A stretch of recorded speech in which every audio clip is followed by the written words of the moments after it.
Welcome to Building the Future, hosted by Kevin Horick. With millions of listeners a month, Building the Future has quickly become one of the fastest rising programs, with a focus on interviewing startups, entrepreneurs, investors, CEOs, and more. The radio and TV show airs in 15 markets across the globe, including Silicon Valley. For full showtimes, past episodes, or to sponsor the show, please visit buildingthefutureshow.com.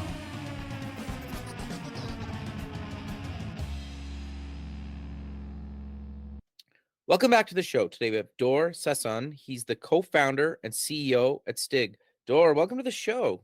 Hey, Kevin. Great to be here. Thank you for having me. Yeah, I'm excited to have you on the show. I actually really think what you guys are doing at Stigg is really innovative and cool. And I kind of wish I would have known about it, a while ago when I was working on some stuff, because I think what you guys are doing solves like a real pain point that I think, unless you've been through it, you probably don't realize how much of a big pain point you guys are actually solving for a lot of people and companies. But maybe before we get into all that, let's get to know you a little bit better and start off with where you grew up. Yeah, so I grew up in a small village or town, basically right next to the center of Israel. What was unique about the way I grew up is it was, at least until I was almost 10, I grew up in an Air Force base. Okay. My dad used to be like in the Israeli IDF, in the military, in the Air Force, and as part of that, some of the families, for reasons of having a better quality of life, they live right next to the base. So it was kind of like particular in a good way, because I know it kind of sounds odd, but living right inside the base is kind of cool. You get to play hide and seek next to F-16s and F-15s. Yeah, that is it's pretty like, cool. as a kid, it's like super cool because you get to do all this crazy stuff inside a base, and sometimes you can break the rules and such. But yeah, it was a good childhood, I guess, overall. Sorry. No, keep going. Go ahead. Yeah, at some point we moved around. My growing up was pretty normal childhood. I went to school. I've studied computer science and chemistry. Then I got on the age of 18. Typically, most of the folks in Israel have to go to the military. It's like a mandatory service. I've joined the military for a few years. I've served as an officer. Then I got out of duty and got into product management. But yeah, I'll probably elaborate more on that in a second. Sure. So I just want to step back on this. What got you passionate about taking what you took in university?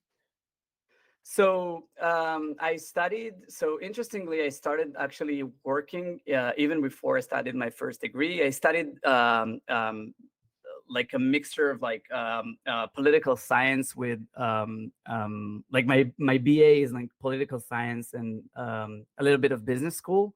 Okay. But I got into product management, into building in general, a little bit before that. So throughout my military service, I served in the intelligence unit, where I was doing a lot of similar stuff to product managers outside of the the military world. And I was working with developers. I was working with similar environments that you see in every other company.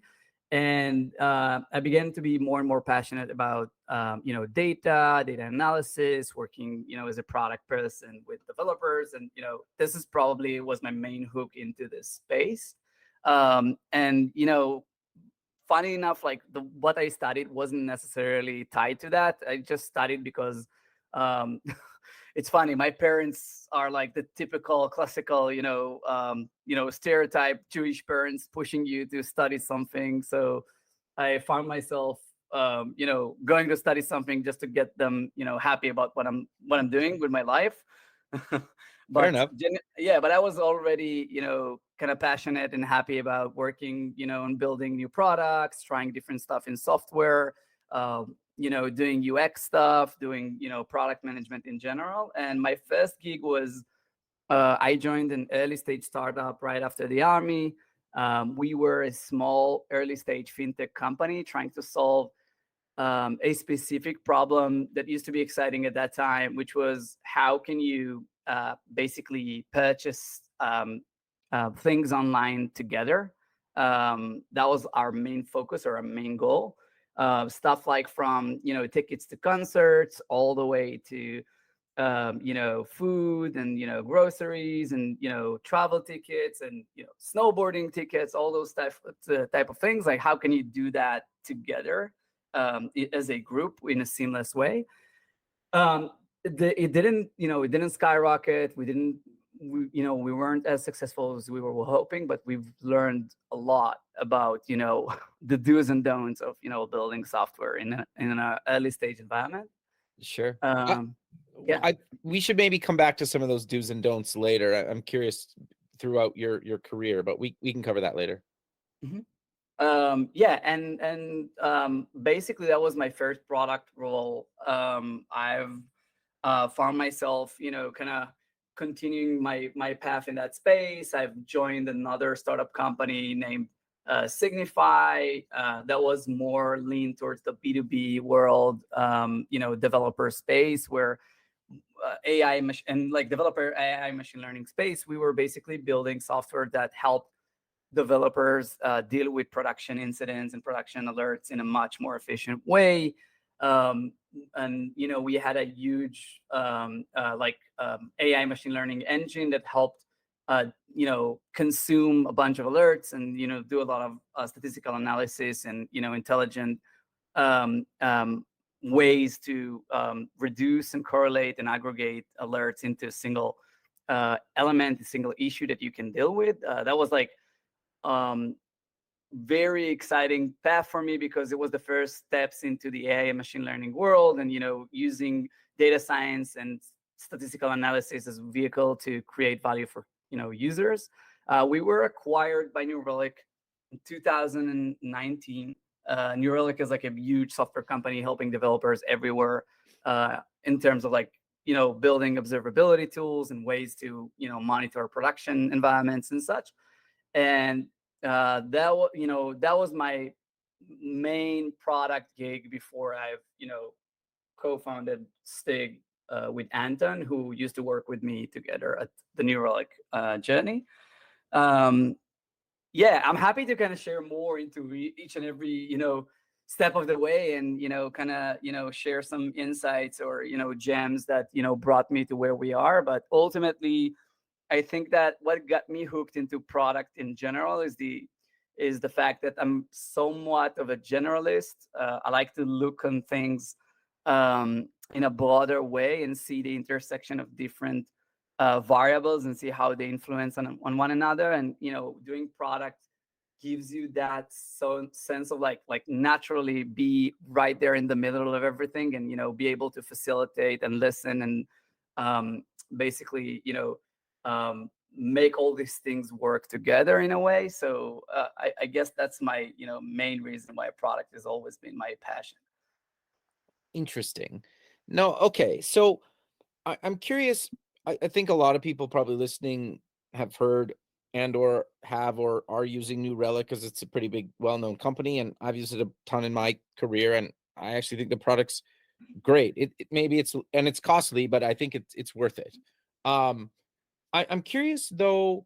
So how did you and Andrew come up with the idea for Stigg, and what exactly is it? And then what made the both of you actually pursue it? Because you're at a well-known company, right? Yeah, and it's Anton. So Anton, sorry. Yeah, no, it's so the first, let's call it like significant moment in that made us build Stigg was other second year at New Relic. COVID, that was Right. that was basically COVID situation in the world, and there was a lot of changes going down with New Relic and the entire software SaaS industry. And as part of that, we had a new CEO coming in and basically saying, hey team, as a company, we're going to double down on product-led growth and usage-based pricing to continue to grow our business and our company. And Neuralink naturally has been somewhat product led from the get-go because it was for developers by developers from the get-go. But as it grew its business and become more and more popular with enterprise, it's somewhat left out this, this edge of being there for developers and thinking about the individual users and how, we can unlock value for them. And so so this specific, CEO is extremely, passionate about, bringing, some of that edge back to New Relic. And I've basically, so coming back to again to Stigg and how that unfolds. So we had a hackathon throughout the main outburst of the COVID. It was like February 2020. Everyone were like a lot of open-ended questions and uncertainty around what's going to happen, moving to work remote and such. And one of our R&D leadership took the decision to use this time for like a quick hackathon for the team to kind of think about stuff that are not necessarily on the roadmap. And I partnered with another developer, and together we've basically hacked in a single week something that today I think is somewhat identified on its own category, like something that people nowadays call like PLG CRM. Okay. At the time, as a product manager, I was kind of frustrated that there's a discrepancy between the way us product and R&D and designers understand users needs, usage patterns, behaviors, and etc., and how the field, like sales, CS, and such, how they see stuff and the signals that they are getting. And this discrepancy made our life in one hand a little bit difficult to build the right things, and their life a little bit difficult to sell the right things. And so we used this hackathon week to basically build something we called the Enlightenment Park. It was like a super quick and dirty application on top of New Relic data that you could insert like a customer ID or a name or an account and basically get like really cool insights into how they're using New Relic. And my point was to do those insights so stupid simple that anyone that even if you're like reluctant to like you're not a statistical kind of person, you don't like to go into the weeds and the deepness of charts and tables and such, you can just literally just go in and like, oh, so this is what they value and this is what they're using and this is how they're using, and like give like real quick scoring and ways to prioritize certain users within an account and such. Now today there's like off the shelf amazing products out there that are doing that, but at the time there wasn't. And this was like the first kind of like a milestone, if you will, that made me realize, hey, there's something there. Because when we launched it internally, people got like extremely hooked, like all this, sales folks, CS folks that we kind of distributed this tool around from, one to another. Like it wasn't production grade, but people got super excited and like really liked this. And we began to get like feature requests and, people like, oh, can you add this, thing? And can you change that? And we realized there's a huge potential to this kind of tooling. And it was that moment I began to explore, like, what is out there? Like, is there any off-the-shelf stuff? And it was then when I, kind of started to educate myself more into the product-led, point of view and, how people think about product-led in general in B2B. And that was like the first, major story around how we came up with Stigg. Stigg is not a PLG CRM, so I know how this, the story ends not exactly with like a exclamation point, but this is basically was like how we started to research and go into the weeds of what's working and what's not in a product-led motion. And specifically into what Stigg does. So I don't know, Kevin, if you want me to kind of take a step back and explain what Stigg does, and then sure, tie to knots, or sure, yeah. Okay, so in a nutshell, Stigg, we like to call it like a headless pricing platform, where we give engineers and developers in all size of companies in all size and all stages the ability to quickly launch any type of pricing model, GTM motion, for their company, whether it's like usage-based, subscription, per seat, per unit, like all type of ways to price and package your product. You can do that with Stigg with, literally like a day of work, if not less, depends on how complex you want to go. And we approach pricing in general from the eyes of builders, developers, product designers, and not necessarily from the way it used to be approached by RevOps teams, GTM teams, and such.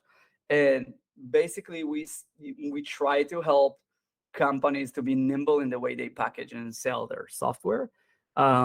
And so the way we do that is like, this is an API first platform. Everything is accessible throughout an API or SDK. We give you everything from, the ability to, gauge access control to specific features, build feature limits, manage and, run changes into plan, pricing plan structure, and all the way to even, like embeddable widgets and UI that is ready to go that you can customize and just snap in, drop it inside your application and go live.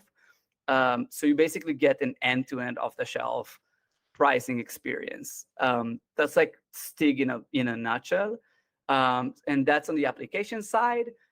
We also hook Stigg into business applications such as CRM, billing, data pipelines, and such. So ultimately, Stigg is like the glue between your product, your software, and your GTM stack. And so that's like in a nutshell what Stigg is, and how does that ties into my story about the Enlightenment Park and the PLG application is, so Bill Staples, new CEO, came in and says we're doubling down on usage-based pricing, and product-led growth. And the first thing we had to do is figure out as a company, well, how do we go usage-based pricing? Like, how do we change our entire pricing model? And how do we make it work? And it was like a cross-company effort to allow that, initiative. Almost a year of an effort, or R&D, sales, product design, everyone had to be involved. And that basically gave us the, first, think. There is a huge problem here that is not solved, and it cannot be this way. That the only way to be nimble and make pricing changes is so painful. Like, even at the scale of, even like a cutting edge company such as New Relic, having to, spend so much time and effort into running such a change is something that we began to be passionate about how we can solve otherwise. Yeah. Interesting. Okay, interesting. So, I think what you outlined makes sense, but do you maybe want to give, and you don't have to give like actual customer names away, but can you give us some use cases of how some of your customers have actually implemented Stigg, just so people fully understand? Yeah, sure. So we work, as of today, we work with most of our customer base is seed to A to sometimes B round companies, Okay. B2B SaaS that have the main use case they're looking to solve is launching self-service or launching a new pricing model. And basically the way they use it is we give them an SDK. We have both client and server SDK. They can integrate it to their code base. In one hand, they can integrate it with Stripe or any other billing solution on the other side of the road. And basically, they get a UI where they can build plans, manage features, manage limits, run changes, run A/B tests, and everything that they do inside the Stigg application immediately replicates and permeates to all the knobs that I mentioned. They also use Stigg to launch stuff like an in-app customer portal where customers can, expand their usage and buy more seats, buy more credits, buy more any such of element that can be, purchased, within, in a self-service manner. And also the paywalls, basically paywalls everywhere. So whether it's like paywalls inside the application or paywalls on your pricing page, you can go in and see basically see pricing tables and information about pricing that is completely fetched from Stigg, from our API. So yeah, and you asked about specific customer names, so you can check our website. We have specifically customers that we've mentioned there that we list there. We also are now launching a bunch of ROI case studies and like how customers are seeing Stigg and what the value that we're seeing. But the main three benefits or things that we've made the most impact at is one, time to launch, like literally being so much faster in launching new pricing, running pricing changes, um, and being nimble and fast to market, is something that companies care about. The second thing is reducing engineering work required to do those things. So instead of having to have dedicated teams maintaining and building that internally, you can just use Stigg off the shelf and you can customize it, and with no code you can just embed it and go. So that reduced a lot of engineering effort. And last but not least, ultimately what we do for you is, because you launch faster and because you reduce a lot of engineering work required to support those changes, we give a lot of new ways to get information about how existing and new customers are using your pricing, like using your product, and in the lenses of pricing plans and feature limits, etc. So you basically get more data points and visibility into those usage patterns, and you can make better informed decisions going forward on what should you change, if you should change anything about your pricing. So that way we basically take pricing and change the conversation from a political thing, something that is like full of opinions. A lot of the folks that we work with used to see pricing as something that you research competition a little bit and you try to match it or like do something a little bit different, to a science, something that you approach like a product craft, that you need to think about the way you represent information about pricing to your customers, way that you represent value, ways that you help customers consume your product and use your product and buy it, and ultimately, better buying experience overall. Interesting. Yeah, that's actually really cool, right? Because the reality is you're right. It's usually an argument. It usually flip flops so many times, and you need obviously like dev and designer and time as well to actually implement some of these changes. And sometimes it's a few hours to a few weeks to maybe even a month, depending on how complex your pricing structure is set up, right? And being able to just tweak that or change that and test that and get data on it based on Stigg, then it really cuts down those discussions and those arguments, right? Yeah, and also it's kind of like, so Kevin, you've mentioned that you're coming from the UX and product design and product in general world. So you know this better than I do, that before we had tools like Figma or Webflow, Yeah. right? Like every change or every creation that you wanted to do, especially in web development, by the way, that the world has done such a tremendous evolution there, right? Like Yeah. tools like Webflow and CMS like Contentful and such. So you know how before these tools, every time you wanted to change something in your website, right? Like texts, colors, branding, video, like content media, all these things, you had to put, your best, individuals and teams to work, right? You had to get the help of designer and web developer and etc. And nowadays you see marketeers with zero or to far less, experience in design and content creation and such, clicking a few buttons inside those amazing tools, and you have a really great websites, a really great content that is being generated. I'm not even talking about nowadays with the generative AI type of content, but what I mean by that is, if you take this analogy into our space, pricing used to be a nightmare. It used to be like a quarter to even a full year project.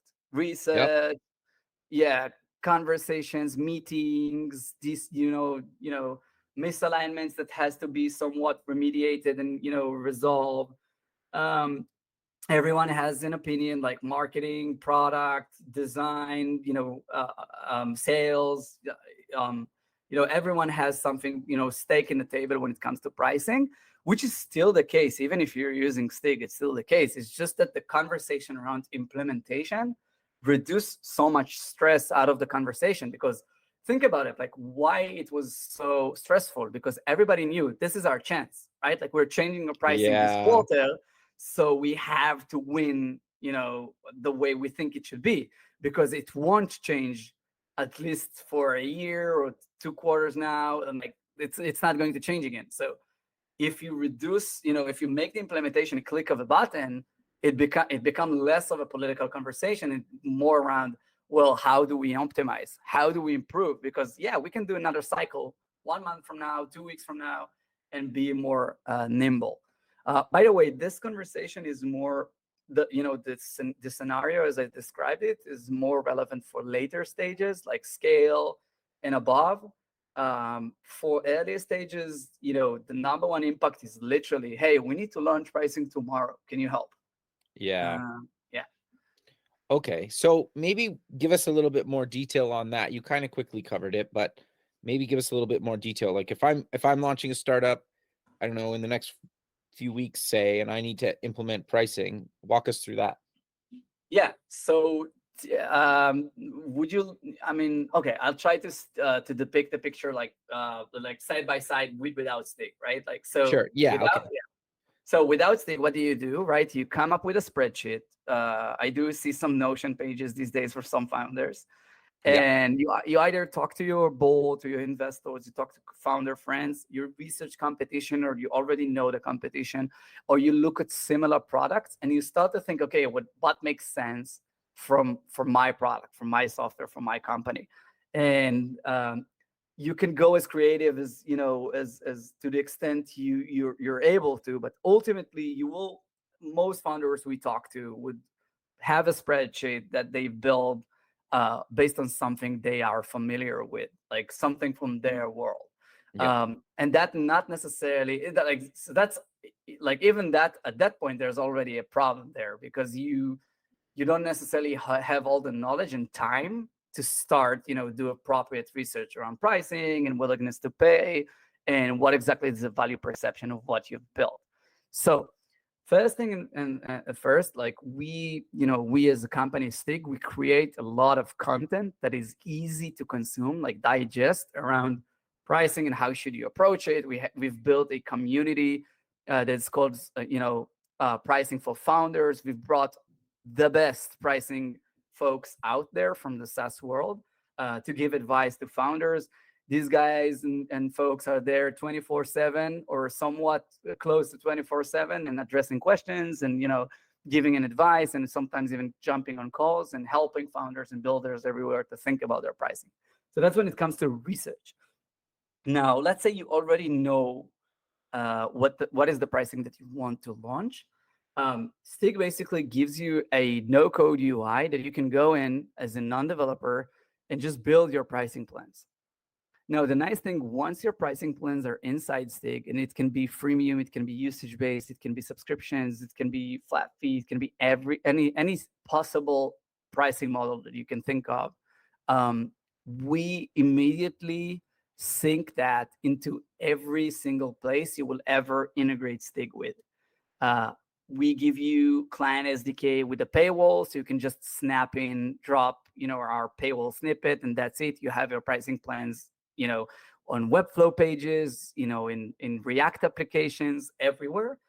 And also in terms of if you want to start charging and you want to connect it to a billing provider or payment processor, you can just integrate it with a click to Stripe, and that's it. You can start literally charging. Now, the nice thing, we got everything figured out when it comes to like the way your customers are going to be using you. So whether you want to introduce freemium, free trials, you want some email automation around free trials, you want to introduce banners, you want to push customers towards one plan over the other, downgrades, upgrades, everything that you can think of that is related to the customer journey, we got it accessible both via API or through our UI. So you can do either way.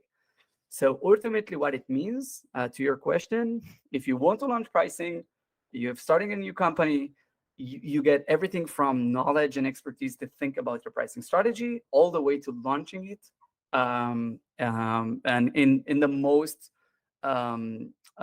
seamless way. Interesting. You said something there that I want to clarify. Well, not really necessarily clarify. Talk about how actually useful it is, and you can correct me if I'm wrong, Yeah. is basically you said that I can add a snippet to my marketing site. You mentioned Webflow, so obviously it would work with WordPress or any other kind of, Squarespace, or it doesn't really matter, right? Or if you custom built your own marketing site, and then you could use the same, obviously, well, it might be a bit different for like the application side, whether it's React or some other language. And then I would go into Stigg, update my pricing. It updates on my marketing site, my web app, and anywhere else that I've actually implemented Stigg, right? Whether it's the application marketing or other landing pages, for example. Am I correct in saying that? Yeah, you're 100% correct. And I'll even piggyback on that, and I'll say not only your web pages and application, but also your CRM, Oh, and interesting. yeah, and your billing provider. So, and your data pipelines.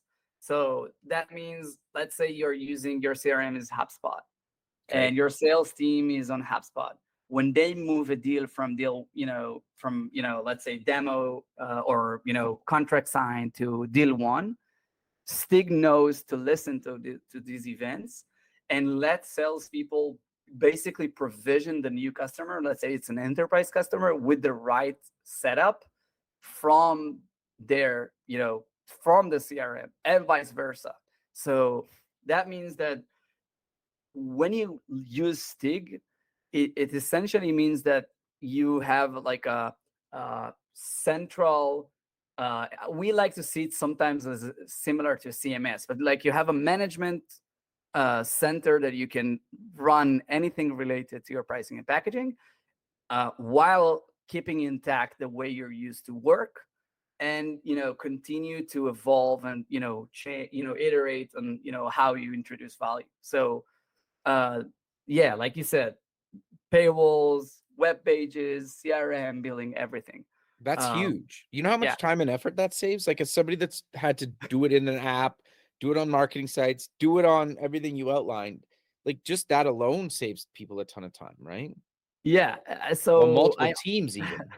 I honestly think that sometimes I don't as you're building your company and the product, and working one achievement after the other, and like kind of build it, going through the journey of being an entrepreneur, I don't, maybe it's just a personality thing, but I don't get to sometimes kind of lean back and say, oh my god, everything we've built is so freaking ridiculously awesome. So I don't I don't get to do that. But it's only when you reflect on what we're trying to do and the problem we're trying to do and what the value we're trying to do for our customers, that, or when customers reflect and mirror what they, the way they see us, is those tiny moments when we know that what we're building is awesome. You just said it. And I think we're still in this process of learning. Like, we're still keeping it curious, and we're trying to see, like, are we solving the right problems? Are we focusing on the right things? Are we handling the right use cases? Because there's only so much that you can build. But ultimately, I think our personal experience, Anton and I together at Neuralink, of seeing how painful it was to re-architect all those knobs, and see that everything connects and everything makes sense and everything sits tight, and we can help customers actually use New Relic in a way that makes sense to the business.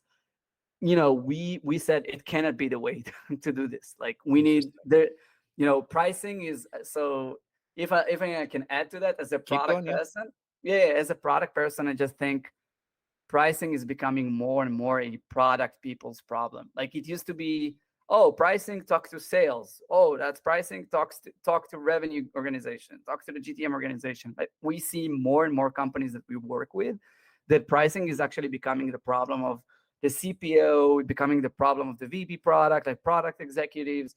Because as you launch more and more like PLG, bottom up type of motions, and you go to market thinking more and more about the end user, pricing ultimately become part of the experience, is the way, users perceive value. Because if you're doing free trial or freemium, or if you're limiting them to 5 projects or 3, or if you're limiting them to, everything they want, or, you're giving access to everything, or you're starting to limit some access, it's product thinking. It's the iteration, the speed you need is similar to the way you develop product, right? Like you do A/B testing on whether a button should be round or square. Yep. You should also be able to A/B test whether we should have starter plan or basic plan or professional plan, and what does that entails. Interesting. No, I think that's really cool. So I'm curious. You mentioned this kind of earlier, especially when you were working on a product that failed. What advice or what have you kind of learned along the way that you wish or you'd want to pass down to other people, no matter where they are in their career?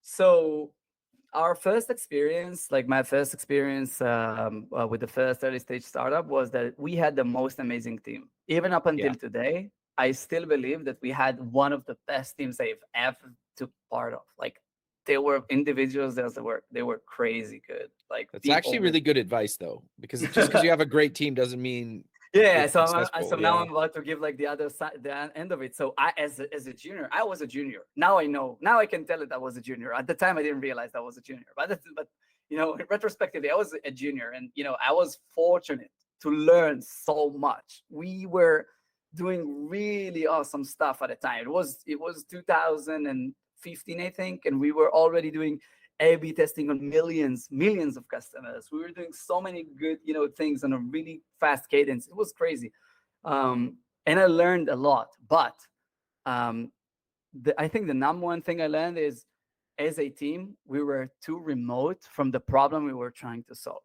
We didn't came in, knowing, firsthand, we didn't experience what we were trying to solve for our target, like for our audience, for our customers, for our users. We went there and we were too remote, and we spend a lot of time educating ourselves and learning about a space where we were trying to disrupt and unlock value. And I think what I personally took from that experience, there's a lot of things I took, but if there's one thing that I can give advice to anyone, is like and again, completely opinionated, completely my own personal belief.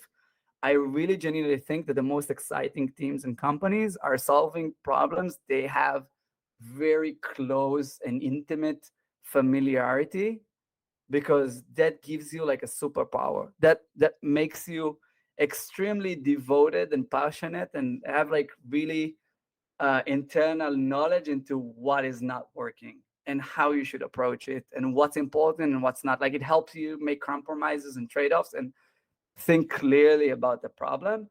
I know it's not such a helpful advice maybe, but I learned the hard way that you can be part of the most amazing team and spend 2 years building the wrong thing. And that hurts, right? So I think, I think that's actually really good advice. I think the other thing too, just listening to, through our conversation, is you found a problem while working a day job that you applied into doing a startup that's completely unrelated, right? Yeah, I basically found a problem that I couldn't let go of. Yeah. I couldn't. I felt like this has to be solved. No. So I'm curious then, did you bootstrap the company? Did you raise some money? Walk us through that for Stigg. So I'm going into a little bit of a personal story here. So what happened was, I always knew after the first startup that crashed and burned, I always knew that I want to come back as, as the founder this time, and kind of try to reflect from what I've learned. Sure. And I always was waiting to learn something, right? Like for me, building at Signify, building on your record, it was all about learning. It was all about finding an interesting problem to solve. And it felt to me like this is a problem I'm willing to spend my life solving. I know it sounds like a little bit dramatic, but it's like I really want to solve this thing.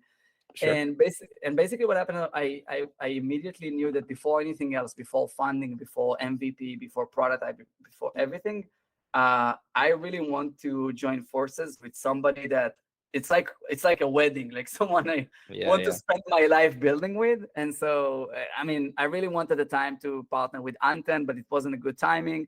So I find myself just, I had my first child at the time, and I said, okay, I'm gonna take some time off. It was end of COVID anyway. I'm gonna take some time off and try to research and do this thing right. And basically, I was unemployed, and I started to do a lot of research, talking to anyone that was willing to, have a chat, a Zoom conversation with me. CPOs, product executives, R&D executives, designers, anyone that's ever had something to do with building pricing for their company. And I just wanted to hear out what's not working. And every chat I had, I was just more and more convinced this is not working. Like, Fair enough. there's a huge problem there. And this is where it becomes personal. So my spouse Anna, she was like, "Hey, you gotta find a job sometime." Sometimes it's either you're jumping into this wagon and you're building this company, you're like, oh, find a real day job. And it was a funny conversation, but it was a good conversation, because kind of like the tap in the back that I needed to pursue this opportunity. And call it luck or not, Anton was like some change in his life and his setup, basically allowed us to rejoin forces and start working on this problem together. And when we started, we had nothing. It's not really bootstrap, but it's like we had nothing besides the problem and the fact that we want to solve it. We started to build some mocks and some prototypes. We started to show it to some folks. We started to even get some potential design partners that want to give it a try when it's ready. Sure. And we ended up raising, based on that, caliber of like a bunch of really interesting companies that want to work with us to build this thing. And then we raised our seed round, and a lot of water under the bridge since that moment on. No, it's great, man. So I'm curious, how do you monetize Stigg? Awesome question. So we use Stigg for Stigg. We actually dog food our software. Stigg, yeah. Smart. So we use Stigg. So if you go to our website, actually, you will see the actual React SDK, like Stigg's React SDK, like in our pricing page. And we iterate and we try different things from time to time. And right now, the way our way to look at our own pricing is that we have two. It's like in pricing world, it's called value metrics. Value metrics is the variable that you monetize on. Seats, storage, bandwidth. There's a bunch of ways to basically look at value metrics. So for Stigg, we have two value metrics. One is seats, and the other is active subscriptions, so like basically paying customers of our customers. So that means that we will charge you for, like a summary of, the number of members you want to have inside Stigg as a company, and the number of active subscriptions that that basically you have managed under Stigg. And I think the main motivation there is, like, we always say inside Stigg that our North Star is to help our customers to see more growth and like basically turn more free or trial customers into happy paying buyers. And the way to do that is like, hey, we want to be part of the value being unlocked, right? Like, the more we are better at helping you convert free or trial non-paying users basically into buyers, you are happier, and so should we be. So it's like tying your faith with us is like a growth alliance that you have between Stigg and your company. Very cool. Tell us about Code to Cash. So Code to Cash is like a really it's funny, we launched it last week. So Code to Cash is a project that I've started together with Ajit Kuman. So Ajit is a one of the best pricing experts that I was fortunate to meet. Awesome. We actually met online over a LinkedIn post. That's awesome. Yeah, I read this book, and I used to be a fan, and now we are friends. And so we've this we after we've met over this LinkedIn post, we realized we are passionate about the same things, and we have the same insights into the SaaS monetization space, from different angles. Ajit is like looking at things from strategy and quote to cash and deal flow and how to build the right vehicles to have an appropriate pricing strategy in place. And I'm looking more into the implementation things, right? Like all things pricing implementation, being able to build the right way to launch pricing. And so we said, hey, why don't we host experts, us executives from all around the globe to talk about how they basically, what was their journey uh, with pricing, right? Like what was hard, what was easy, how do they basically, what are interesting stories around their pricing and strategy. So this is like a podcast that we're doing. We already recorded like dozens of episodes now, and we are launching them one by one. Yeah, I really enjoy that. I didn't think that I will be great at talking into this type of shows, but what is fun about Code to Cash is I don't need to talk much, because there's there's a lot of really awesome people coming in and sharing their story, and I get to ask the questions. So it's I get to be you, Kevin, I guess. Yeah, no, that's awesome, man. That's fun. great. So we're kind of coming to the end of the show, but is there any other advice or things you've learned along the way that you would like to pass on to listener? Sure. So I think founders are being given and builders are being given a lot the advice of don't care about monetization, care about adoption. It used to be very true before the downturn. Now it's a little bit changing, but when we lived in a world of like growth at all costs, people always talked about adoption, like monetization comes later. And I think it made founders and builders kind of like be reluctant to talk with customers about pricing or try different things or even try to test some hypotheses around pricing. And also builders and founders always look at pricing from the lenses of like, okay, so we've built this tech software thing. Now, how do we price this thing? Reverse engineer pricing in a way. My advice would be, hey, actually, it's never too early to think about your pricing, and ask the right questions to your customers. The second thing is never be afraid to talk face value, like talk to your customers about pricing and how they think about it, not you. Like when they ask you about pricing, it's an amazing opportunity to see how they think about your pricing and what they perceive as value. And there's really cheap ways to understand if you got your pricing wrong or not. That doesn't require a lot of research. Like obviously the best perfect way is to do a lot of research, quant and qual, but you can also do with a couple of few conversations with representative customers, learn a lot about how your customers think about your pricing. So my advice would be, it's never too early to talk about pricing, especially nowadays. Revenue efficiency matters. And so your ability to quickly understand value perception and monetize appropriately can be the thing that will, determine the fate or the future of your company. And being nimble wins the perfect pricing strategy. Like the ability to be speedy in introducing changes and trying different things is actually more important than nailing the right strategy. That would be my advice.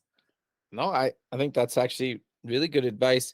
But sadly, we're out of time. So how about we close the show with mentioning where people can get more information about yourself, Stigg, the podcast, and anything else you want to mention? So yeah, Google Stigg.io, or feel free to reach out over LinkedIn or Twitter. I'm pretty responsive, or I'm trying to be as responsive as I can. And yeah, and happy to have a conversation any day about pricing, see how we can help, regardless to Stigg. Excited to be connecting with builders everywhere. And it's Stigg with 2 G's, like STIGG.io. Exactly. Perfect, Dorwell. I really appreciate you taking the time out of your day to be on the show, and I look forward to keeping in touch with you, and have a good rest of your day, man. Thank you, Kevin. Thanks for having me. Thank you. Okay, bye. Thanks for listening. Please visit our website at buildingthefutureshow.com to join the free community, sign up for our newsletter, or to sponsor the show. The music is done by Electric Mantra. You can check him out at electricmantra.com and keep building the future.